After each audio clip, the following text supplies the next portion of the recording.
Welcome to our webinar, Short Telomere Implications for MDS and AML Patients. Thank you for joining us. My name is Lee Clark, patient educator, and I'll be moderating the presentation today. As we get started, I'd like to recognize the generous support of our corporate sponsors and the generous support of patients, families, and caregivers for supporting the webinar program today. Due to the high volume of teleconferences on the internet, it is possible you may lose your connection during the program.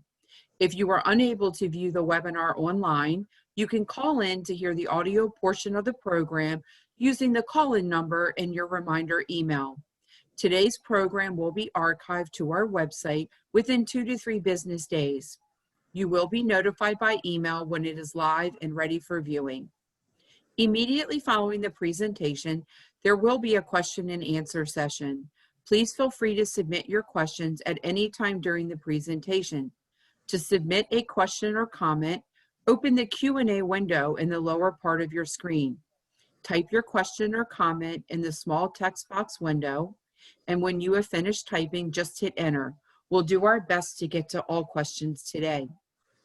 When asking questions, I do ask that you do 2 things to help me manage the incoming questions. First, submit your entire question all at the same time. Second, please do not share private health information in your question. Our speaker cannot answer any specific questions related to your health care. Today's specialist is Dr. Mary Armanios, who is the Clinical Director of the Telomere Center at Johns Hopkins. She also is the Associate Director of Cancer Research Career Enhancement, Professor of Oncology, Professor of Genetic Medicine, Professor of Molecular Biology and Genetics, and Professor of Pathology. Her clinical and research interests focus on disorders caused by telomere dysfunction. With that said, it is my pleasure to welcome Dr. Armanios. Thank you so much, Lee and the Foundation for this great invitation. It's wonderful to be with you all. Good afternoon, or perhaps good morning if you're in a different time zone. For the next few minutes, I was hoping to share with you a little bit about the story of telomeres and how they relate to aplastic anemia as well as MDS. So we'll be talking about both this afternoon, and I'm hoping and I'm looking forward to taking some questions towards the end. Lee will also be keeping an eye on the chat and helping us get on track if you have technical questions. So without further ado, I have no disclosures, and as we keep going, I just wanted to orient you to the biology we're talking about today. So telomeres are the ends of our chromosomes. We have 46 chromosomes. They're these pink ends under a microscope. But if you zoom in, they're made up of repetitive DNA, somewhat boring, these TTAGGG, and they go on for thousands of nucleotides. The connection to telomeres came to human disease through an observation that as we age and as we get older, telomere length shortens and eventually causes cells to die. And as I'll tell you in a second, the first human disease to be associated with short telomeres is aplastic anemia and more recently MDS. Telomerase is the enzyme that creates new telomere repeats. It was discovered in a pond creature called Tetrahymena. The discovery by my mentor, Carol Greider, and her mentor, Dr. Elizabeth Blackburn, led to their acknowledgement in the 2009 Nobel Prize for Physiology or Medicine, along with Dr. Jack Chostak, who was also their colleague. Telomerase is made up of 2 components, whether it's in humans or in the pond creature Tetrahymena. A component that's called the telomerase RNA. This provides a template for telomere repeat addition by this component called TERT. And as I hope to describe to you, mutations in these components are a common cause of both aplastic anemia and in adult MDS. My interest in these disorders came when I was working with Dr. Greider. I had met a young man who came to our clinic for a diagnosis of aplastic anemia, but aplastic anemia was only one of the diagnoses he had. We observed that he had gone gray when he was 9 years old. He also was short of breath, and while as a college student riding his bike, he had noted that recently he started feeling short of breath. And in his family, there was a peculiar pattern of disease that had been described by my mentor at the time in mice, though, where disease becomes earlier and is more severe with every generation. So for example, his grandmother had very mild hematologic abnormalities where her red blood cell size, MCV, was a little bit large. His father had low platelets, and he had overt aplastic anemia that eventually required a bone marrow transplant. This pattern of disease getting worse with every generation is known as genetic anticipation. And because of the correlation of the history in this family with telomeres, we tested if this family indeed has a mutation in telomerase, in that component called TERT that creates new telomere repeats, and indeed they did. They had one mutant copy and one healthy copy. And this was the first association between TERT mutations and familial aplastic anemia with pulmonary fibrosis, which, as I'll tell you, is what the short telomere syndrome is what defines the short telomere syndrome. I was a hematology oncology fellow at the time, and even though the predominant problem in this patient was aplastic anemia, I was intrigued by the history of lung disease also getting worse with every generation in this family. And this led us to pursue a line of research that makes connections between the bone marrow and the lung. And those are the ones I'll share with you now before coming back to the blood later on. What we observed is that in patients who have a family history of pulmonary fibrosis, a scarring disorder of the lung, at least 10% have mutations also in these telomerase components. As I'll show you in a second, unlike aplastic anemia patients who were generally younger, these patients tended to be older in their 60s, 70s, and even 80s, making it surprising for a lot of my colleagues at the time to believe that a genetic disorder can be silent well into late adulthood. So far, mutations in telomerase and telomere-related genes explain 1/3 of the genetics of familial forms of lung disease. And if you compare this pie chart to what percent of telomere genes explain all of aplastic anemia, it would actually be a little bit smaller, probably only 10%. I'll just mention now that mutations in telomere-related genes are probably the most common inherited component of both aplastic anemia and MDS. Just to give you a sense for what this looks like, this lung disease called pulmonary fibrosis. It's a progressive scarring of the lung, where you might be able to appreciate here that there's whitening or replacement of the healthy lung tissue with scar. This is a fairly common disease that exceeds the prevalence of both aplastic anemia and MDS. It's a disease of aging that we have come to think of as being related to telomere shortening, as I'll show you, but perhaps best correlated to graying of the hair, but which occurs in the lung. This is a highly genetic disease with at least 1/5 of patients having an affected sibling or parent or cousin, and age is its biggest risk factor. This is a schema of all the genes that regulate telomere length. So the telomere is this component here at the ends of the chromosomes. And here's telomerase, the most commonly mutated component. And we and our colleagues have discovered many other components that lead to the same endpoint of telomere shortening. And what has been remarkable about this lung disease called pulmonary fibrosis is that it's highly enriched for people with the shortest telomeres. It's as if you walk in a room and you ask all the people in the room who have short telomeres to raise their hands.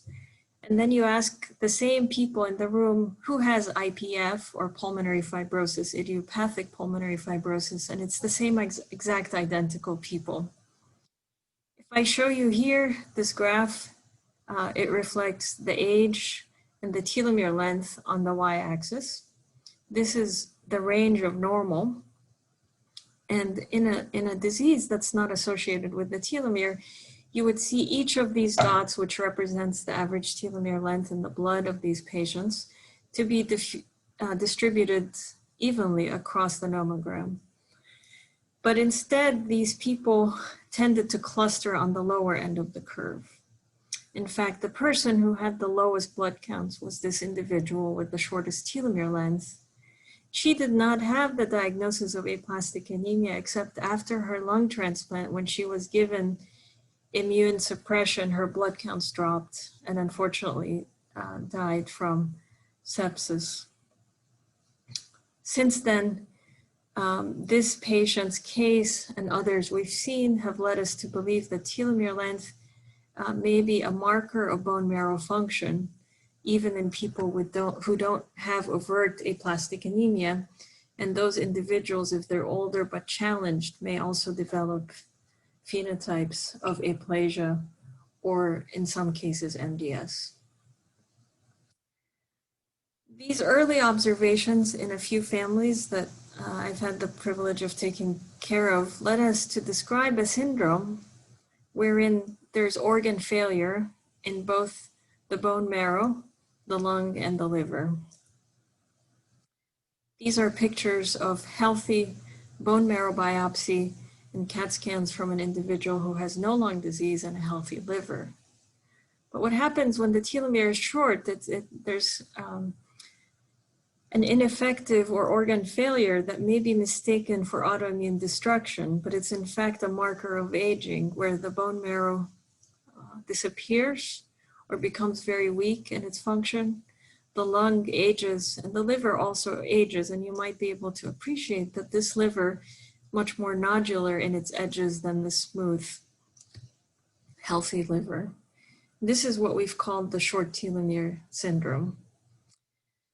This short telomere syndrome is a cancer-prone state with MDS and, less commonly, acute myeloid leukemia, complicating it, as I'll come to tell you later. But this syndrome is peculiar because depending on what age the patient presents at, it may present differently. So here's the telogram again with the normal distribution. Individuals who are born with mutations in telomerase and telomere-related genes, depending on how severe their telomere length is and how far it falls away from the normal 50th percentile, they may have different diseases. Initially, these diseases were recognized as a rare disorder that's 1 in a million in prevalence, called dyskeratosis congenita. In young adults, it's recognized as being aplastic anemia. And then in older adults, it's recognized as this lung disease, often associated with mild blood count abnormalities, or more commonly, MDS. If I can show you a different picture, we can look on the left here. There seems to be a pattern where this genetic anticipation across generation seems to cause an evolution of the disease phenotype. I'm going to come back and talk about the right side of this slide at the end. But just like in the family the first family that I told you about and that I had met, there is a mutation often in this component called TERT that's inherited across generations. But not only that, the telomere length seems to shorten gradually across these generations. And in the process of gradually shortening, the phenotype evolves from being a lung disease to young children and young adults developing bone marrow failure or aplastic anemia, with older adults potentially secondarily developing MDS. One of the things, as I mentioned to you, that has been important about this discovery of the connection between short telomeres and lung disease is the observation that patients after lung transplant develop an acquired aplastic anemia, an apparently acquired or a provoked aplastic anemia in the setting of drugs that challenge the bone marrow reserves. This is a series of 8 patients that we described a long time ago, and this pattern has been documented extensively since then, and thankfully has been, the care of these patients has changed as a result, where patients who have normal platelet counts or mildly low platelet counts, after they receive a lung transplant, they drop their platelet counts, become transfusion dependent, and require an adjustment, and in some cases, unfortunately, don't have a chance to have a reversal of these blood count abnormalities. These early observations led us to think about how can we identify individuals with short telomeres, and can we provide a test in the United States that allows physicians and other clinicians to identify through a blood test the short telomere defect and therefore treat the patient with bone marrow failure or lung disease differently. And I will talk about these different necessary treatments in a second, but I think you just heard that patients with lung disease who have short telomeres should probably be treated differently, but patients with aplastic anemia as well, because this group of patients already has an underlying immune deficiency, and therefore treating them with immune suppression can be harmful. In a genetic disease, we always want to choose the right related donor for transplant if that's indeed the required treatment course.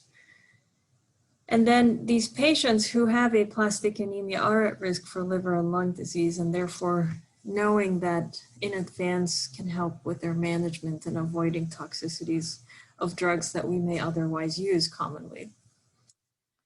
Along with my colleague, Dr. John Alder, who was at Hopkins at the time, we ended up developing or establishing a telomere length assay at Johns Hopkins that was based on a flow cytometry and FISH assay called FlowFish to measure telomere length. This assay had been developed by Dr. Peter Lansdorp in Vancouver originally. What we did was we collected healthy controls from Baltimore. We created a nomogram by age. What was surprising and remarkable to us is that the normal range for telomere length was identical across these 2 cohorts. This nomogram has been validated by others in different countries around the world. This allowed us to be able to meet a patient and plot him or her on this graph and make a decision about what that means. So here's a plot of patients we had seen. I think this was data until the end of last year. All of these individuals carried mutations in a telomerase or telomere related gene, or they may not have carried it, but looked for all intents and purposes like the ones who do. On this end are the individuals who had aplastic anemia. On this end are the individuals who had lung disease and or MDS. You see here that while many of these individuals fall below the first percentile, making this range highly compelling for considering that diagnosis, As these individuals are diagnosed in older adulthood, they tend to overlap with the normal range. So it is less diagnostic to use telomere length, less specific in older adults, but certainly a telomere length that falls above the 50th percentile can often be considered as a negative test for these disorders. If we plot these mutations, these individuals, along with the mutations that they carry, you'll see here again, the longer telomere length is a negative predictor of the diagnosis. But most individuals here carry mutations in the same genes. It's the telomere length that seems to predict their diagnosis, with TERT explaining nearly 40% of these cases. I am privileged to have the opportunity to have seen this telomere length diagnostics lab at Johns Hopkins grow, and the indications and clinicians becoming more aware of it.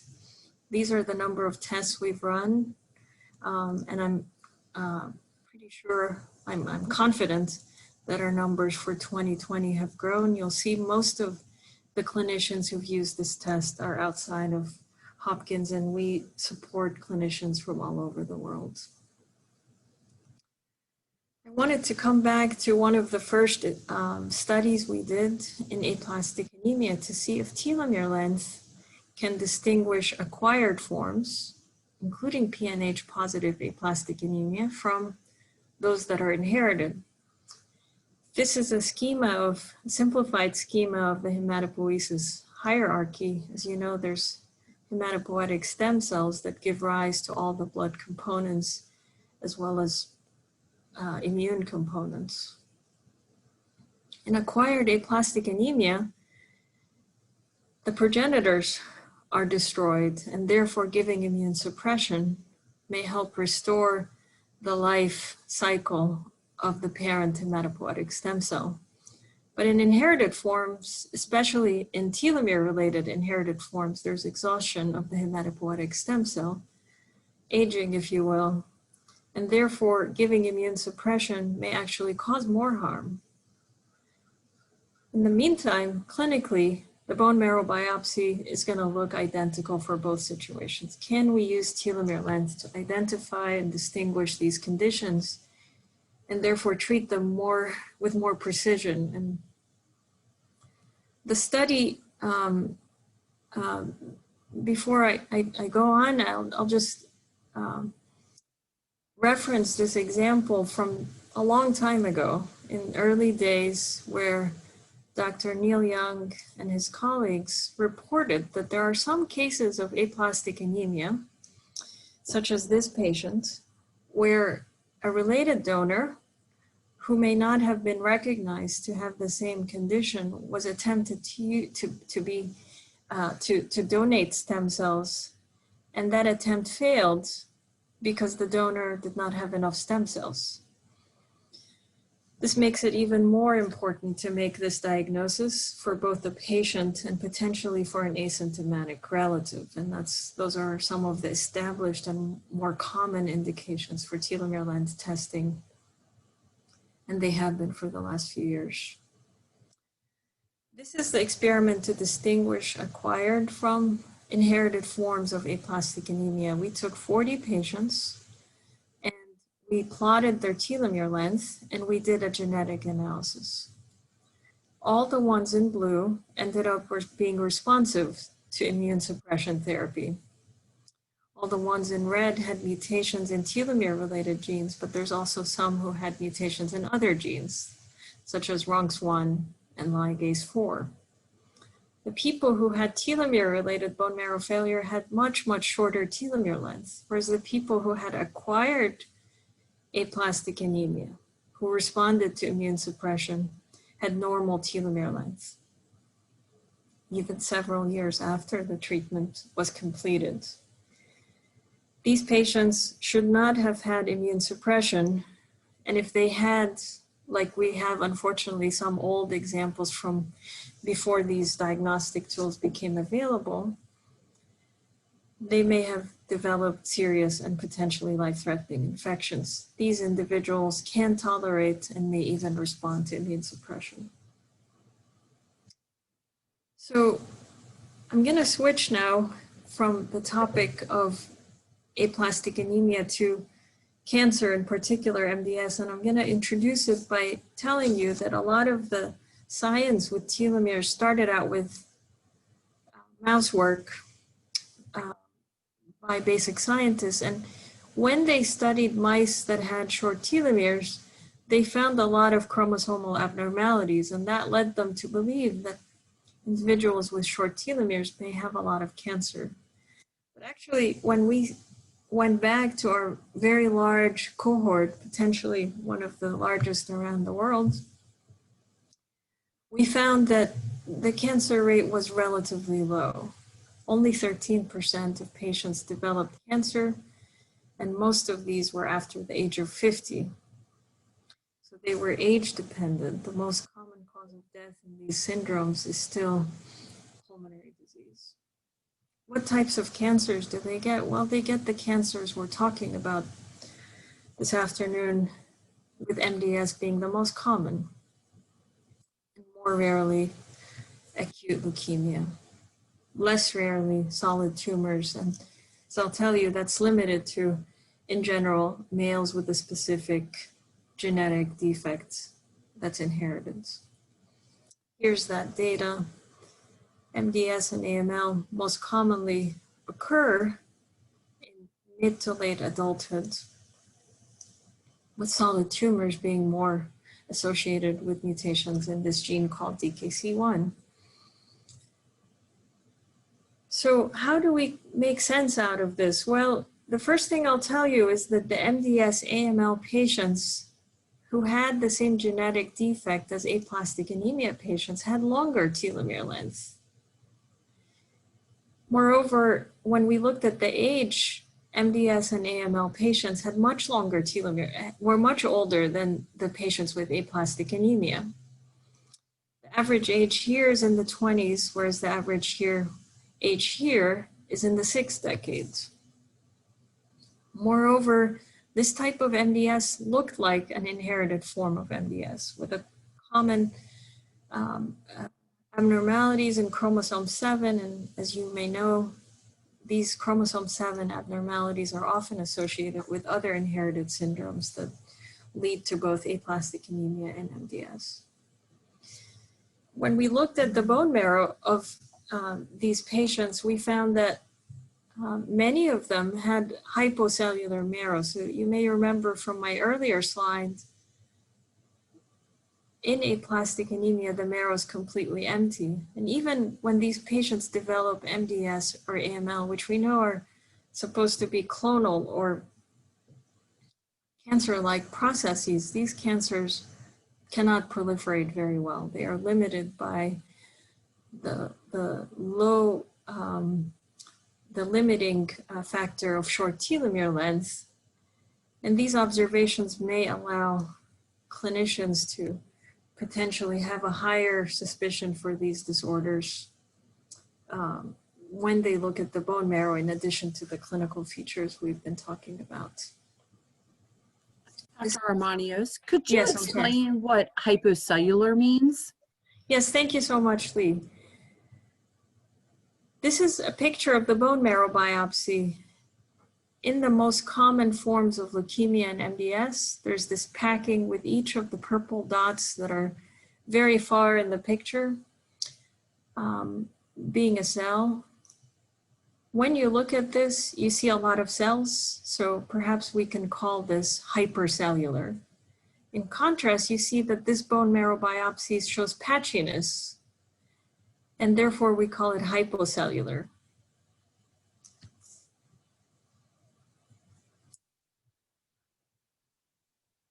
A lot of the MDS and AML, more rarely cases, and are complicated by the presence of lung disease.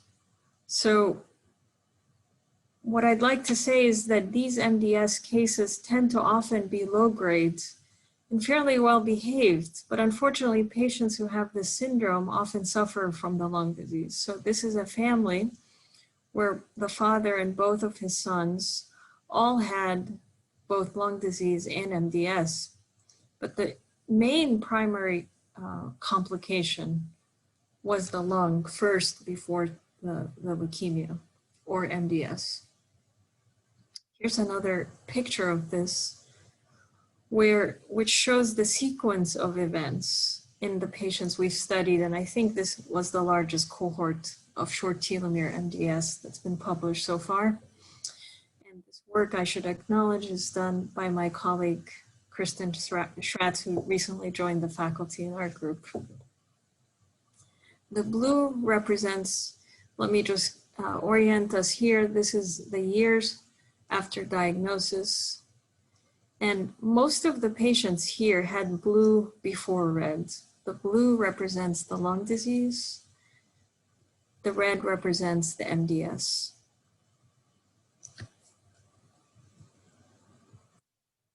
What I wanted to show in this graph is that when we look at the mutations in the genes that are commonly mutated in MDS, and here's a bunch of alphabet soup of them, and each of these columns represents a patient with MDS, and each block represents one mutation. The bottom line I'd like to show you is that all these mutations are commonly seen in all forms of MDS. So the distinguishing feature of these forms of MDS is not that they have different mutations, it's actually that they have different comorbidities or a different family history or a different appearance of their bone marrow, where the MDS does not often proliferate as quickly or as aggressively as other forms of MDS. In most cases, there's always exceptions. What I also wanted to show you is that a lot of people who don't develop MDS have these same mutations. And you might have heard in the setting of the foundation this term called clonal hematopoiesis, where people who have these mutations have genetic abnormalities that seem to compensate or seem to be responses to aging. And it's not surprising, perhaps, since we've been talking about this as a premature aging syndrome, that these individuals have these mutations. In fact, I'll come back to talk about that in a second, but first I wanted to share one more thing with you. This is an observation of telomere length in a patient who had lung disease, just like the pattern I showed you before, and then he developed MDS. This is the telomere length in his lymphocytes, the unaffected subset of blood that is not affected by MDS. You see, he seems to be following the same line right around the 10th percentile. But what happened when he was diagnosed with MDS is that the myeloid cells, the faster turning over cells, developed a shortening of the telomere length. This was compelling to us because it suggested there may be a peripheral blood observation that correlates with MDS that perhaps one day could be used to identify when this happens before it causes too much havoc. The pattern in this patient seems to hold up for some, but not all the patients that we've seen. About half the patients have this shortening that is specific in the granulocytes relative to the lymphocytes, whereas people who have these clonal hematopoiesis mutations don't have that. So back to the clonal hematopoiesis, as you might know, that all of us, just like we all develop graying of the hair as we get older, and all of us develop some scarring of the lung as we get older, perhaps not as significant as people who are born with short telomeres. Same thing happens with the short telomere individuals. It just happens a little bit earlier and a little bit faster. So we have a model, and maybe I can summarize here in this picture, where on this telogram, people who are born with super short telomere lengths, they're likely to develop aplastic anemia first because the blood is a high turnover compartment.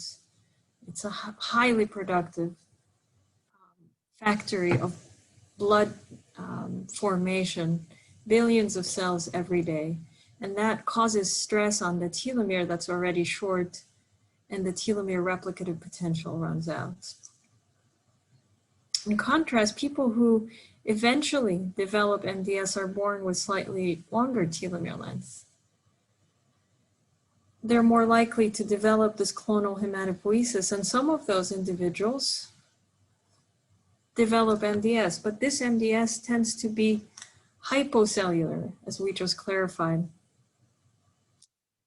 with Lee. It's not hypercellular MDS as more commonly occurs in the normal population. So I'm going to finish up by talking about the other end of the telogram. And I'll introduce this by telling you that when we discovered that the telomere length in the human population is so tightly regulated in Canada, in Baltimore, in other countries, we hypothesized that there may be a reason for that, or there must be a reason for that, that while on this end there's premature aging and low blood counts and aplastic anemia, there may be other conditions on the other end, the long telomere end, that may be also a risk factor for developing hyperproduction of the blood or hyperproduction of certain cells that may cause cancer, but in a different way. And giving credence to that, and this is probably just a fascinoma for our discussion, but I thought your group may still be interested in that some of the same genes that we've been talking about, TERT and others, mutations in these same genes, but in a different mechanism, can excessively lengthen the telomere. And the result is something we don't know about as much. We have hypothesized that these cancers may be called the long telomere cancers. And we've hypothesized that these associations may be related also to certain forms of lymphocytic leukemia. This is an ongoing area of research and it's compelling, but we don't have full proof for it yet, but we're interested in that possibility as well. So I'll try to summarize here and tell you that short telomere syndromes are the most common of premature aging syndromes, and that's because they are connected to this really common lung disease called pulmonary fibrosis. The connection to pulmonary fibrosis is really important because these patients have a weak and vulnerable hematopoietic system and are prone to developing hematologic complications, including MDS and aplastic anemia when challenged or after they undergo lung transplants. These short telomere syndromes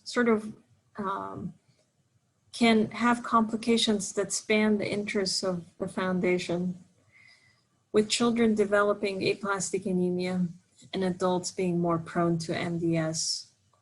And this is, at least to our understanding, is somewhat explained by the severity of the short telomere defect, with aplastic anemia being the earlier onset phenotype.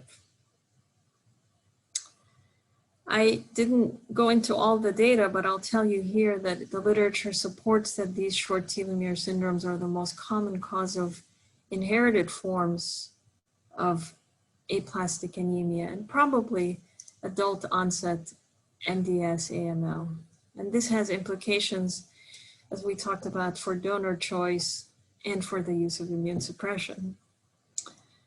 And finally, I'll end with this note that short telomere length seems to be sufficient to provoke what we are understanding to be an age-related signature of clonal hematopoiesis.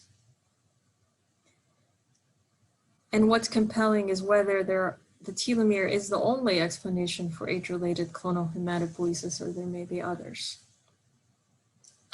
I have a lot of colleagues and trainees and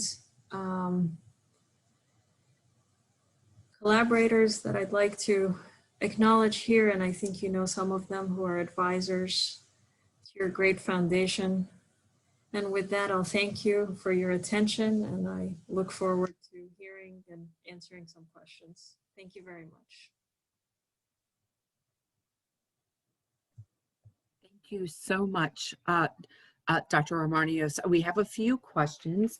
Our first question is, should MDS patients be tested to see if they have short telomeres at the time of diagnosis? Thank you for that question. So the recommendation for testing and considering the telomere diagnosis with MDS depends on the type of MDS it is, and in part also depends on the age of onset and whether there's a family history of pulmonary disease or aplastic anemia. There's also the features of hypocellularity and chromosome 7 abnormalities. So all these clinical features, I think, are ones where clinicians will be able to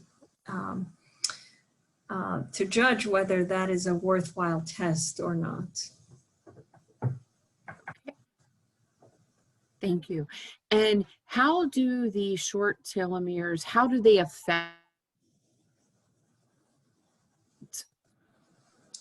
Sorry, Lee, I didn't hear that completely. Sorry, how does short telomeres impact successful treatment for patients? Yes, thank you. So as we said, for aplastic anemia, immune suppression should not be used. If a bone marrow transplant is going to be done, it has to be done gently and carefully because these patients are very sensitive to drugs that normally other people would tolerate easily. So the doses of the bone marrow transplant preparative regimen has to be attenuated. And as we mentioned, if a related donor will be the one invited to be the stem cell donor, that individual needs to also be tested for the same telomere defect to make sure that the transplant is successful. For MDS, I think the same things apply, the same considerations apply. Thank you.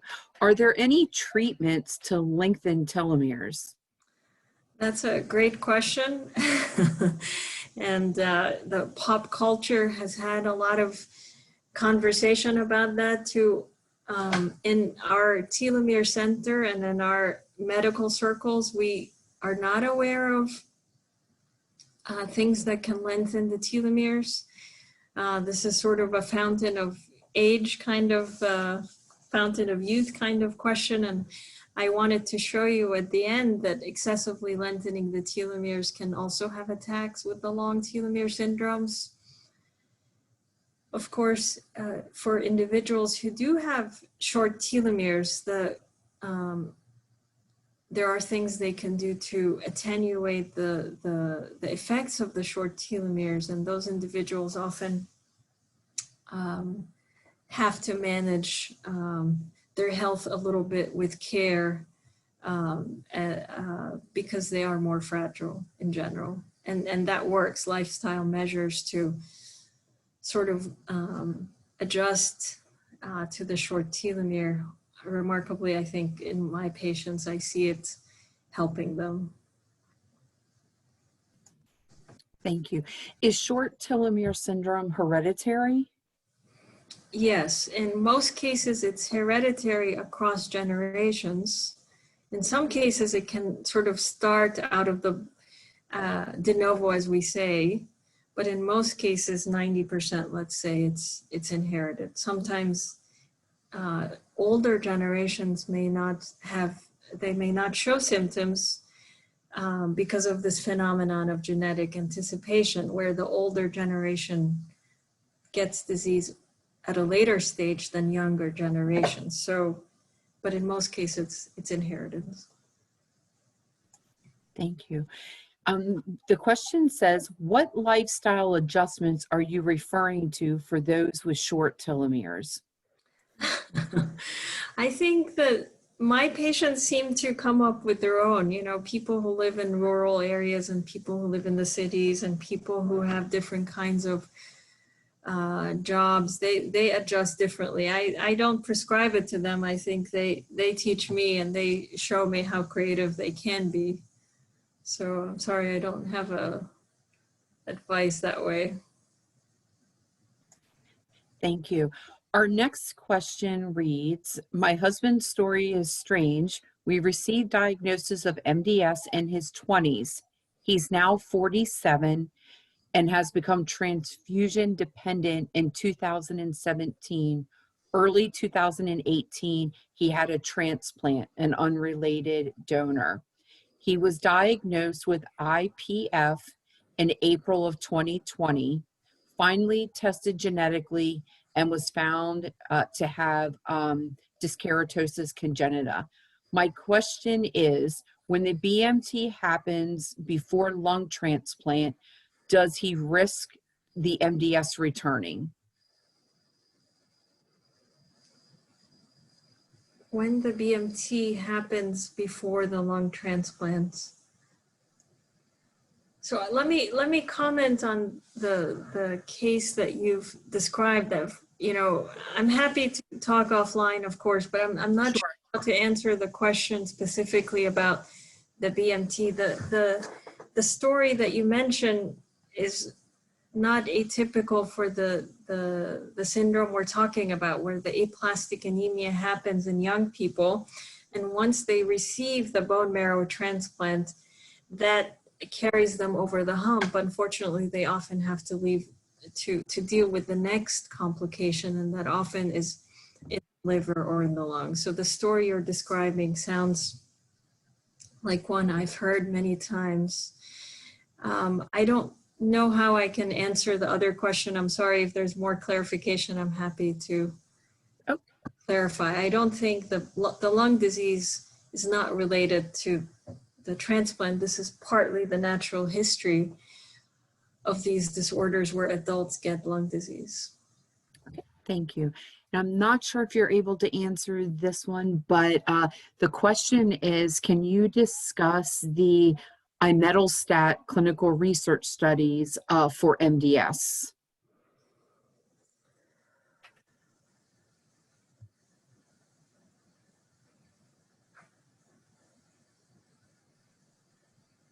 Yes, so imetelstat was a drug that was developed to be a telomerase inhibitor, actually. So, and it has shown some early benefit in myelofibrosis. As far as I know, not been tested in MDS.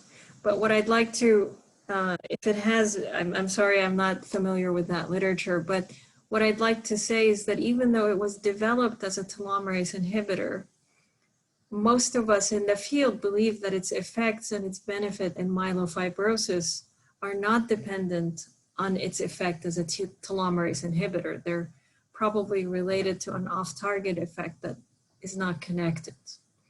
So as far as my read of the literature, even though this drug inhibits telomerase activity in the lab, it may not inhibit telomerase activity in people. And certainly, if a certain subset of patients with MDS have short telomeres, one would not want to use imetelstat in that setting. Thank you. Our next question is, should someone with short telomeres get specific tests to monitor lungs and liver on a regular basis to detect early issues? If so, what would be those tests? So I'm going to answer that question generally. So I think if not everybody, I'd like to know more about how short the telomere length is and what assay was used to measure the telomere length, because there are other commercial assays out there that that measure the telomere length, and the one using Flowfish is the one that's clinically accepted to be robust and that we as physicians and hospitals use. That's the first thing. The second thing is how short is short, and we have age-dependent sort of nomograms to interpret these results. And at Hopkins, we have now a very long and large experience with interpretation. So first, I would want to know the answer to that. We have, Sorry, they said below 1% from the Hopkins test Flowfish. Okay, and how old was the patient who had this test result? 58. Okay. Again, I'm gonna give general guidelines here, and I'm happy Please. offline, please feel free to email me or to email the telomere@jhmi.edu email that I mentioned on some of the slides.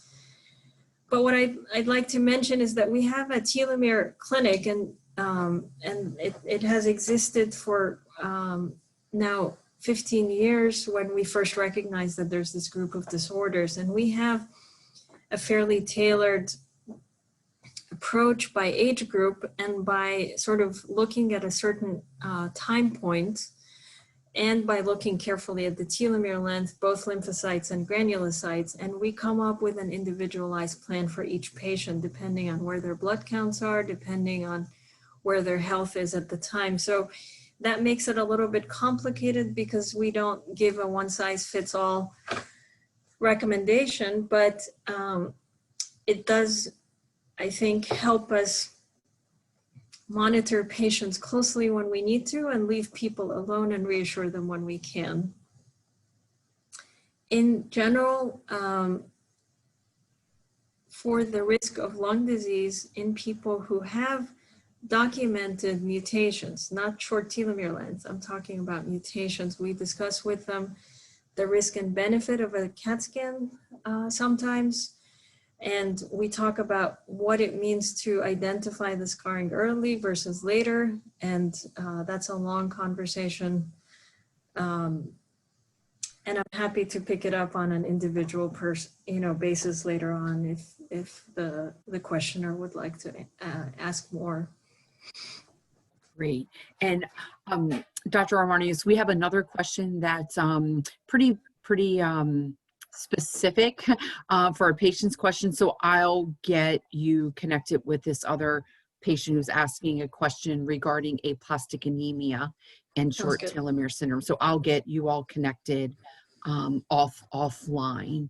If somebody was interested in coming to the clinic, if they have concerns regarding short telomere syndromes, can they just reach out to the Hopkins Telomere Center? What's the procedure if somebody would like to be seen for an evaluation? Sure. So we have a multidisciplinary clinic that includes our MDS colleagues. I don't treat MDS. We have the genetics piece, we have the pulmonary piece, and we have hepatologists on our team. And depending on where folks fall, we refer, as needed. The information for the telomere clinic is online, and the easiest thing, again, in the short term to remember for this call is to use the telomere@jhmi.edu address, and we'll get you plugged in. Thank you so much, Dr. Armanios, for sharing your time and your expertise with all of us today. If you'd like to watch this webinar again at a later time, it will be available on our website within 2 to 3 business days. If we were not able to get to your question, or you have a question later, please feel free to send it to us in 3 ways. Send us an email to help@aamds.org. Call our helpline, 800-747-5757. 2820, extension 2, or you can submit a question on our Facebook page. On behalf of the Aplastic Anemia and MDS International Foundation, thank you for joining us today and making us your resource of choice for information on bone marrow failure diseases. The AAMDS-IF Medical Advisory Board and team are here to support you and your family as we have done for the past 36 years. This concludes our program. Thank you very much, Dr. Armanios. Thank you so much. Stay safe, everybody. You too.